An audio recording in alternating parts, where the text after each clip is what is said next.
today's coaching topic, we're going to talk about the 4 stages of change.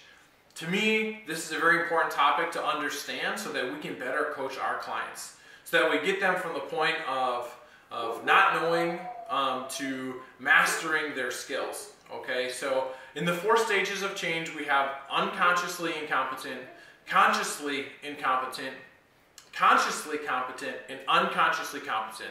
Okay, so if we look at stage 1, unconsciously incompetent, that basically states that they don't know what they don't know, right? So they're coming in with a very lack of skill or that competency level, but they have no idea. So in return, their attitude and their energy, those are typically very high. And we see that all the time. People come in with great amount of enthusiasm.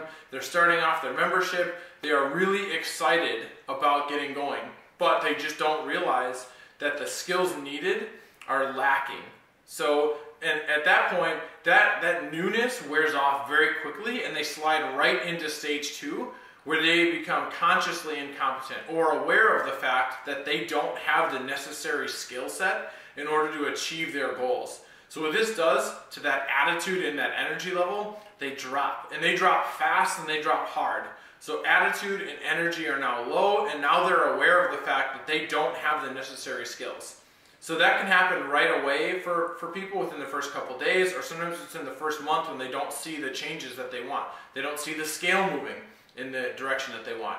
Other times, in rare cases, you might find that people start the gym in stage 2 because they've tried it so many times. So they're coming in and they're already doubting themselves. They're telling themselves, hey, I can't do this, and their energy and their attitude are low. And this is where it's really important for us to make them aware that they can continue to move forward. It's just going to take some practice, some hard work on being adaptable to their surroundings and adaptable to the stresses that the years bring. So we got to be consistent, we got to work hard, and we got to be adaptable to push them into stage 3 of our 4 stages, where they become consciously competent. So at this point, they're having to think about the things that are going to make them healthier, right? So they have to think about how to squat properly. They have to think about how to complete their workout program each week. They've really got to put some mindfulness and some thought energy into changing their nutrition or staying on top of their nutrition habits that we're trying to instill in them.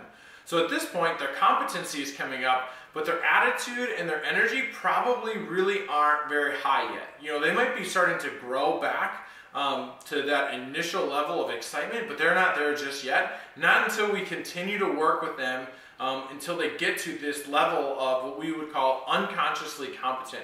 Basically, it takes no thought for them to stay on task, right? I mean, that for a lot of us, when it comes to our own health and working out and making good nutrition choices, for a lot of us, this is where we are. We don't have to think too hard about how to work out. We don't have to really think too hard about how to squat, how to deadlift, or how to meal prep for the week, okay? All these healthy habits, they've been ingrained in us for a long time, and it's something that we've had to work really hard for. So at this point, our attitude is high, our energy is high, and our competency is high because we don't even have to think about it. So it just becomes second nature. We get into the rack, we put that bar on our back, and we drop into a squat, and we know exactly how to do it. And if we can get our clients to this point, we know that they're going to be successful, but a lot of times they kind of get stuck swaying between stages 2 and stages 3.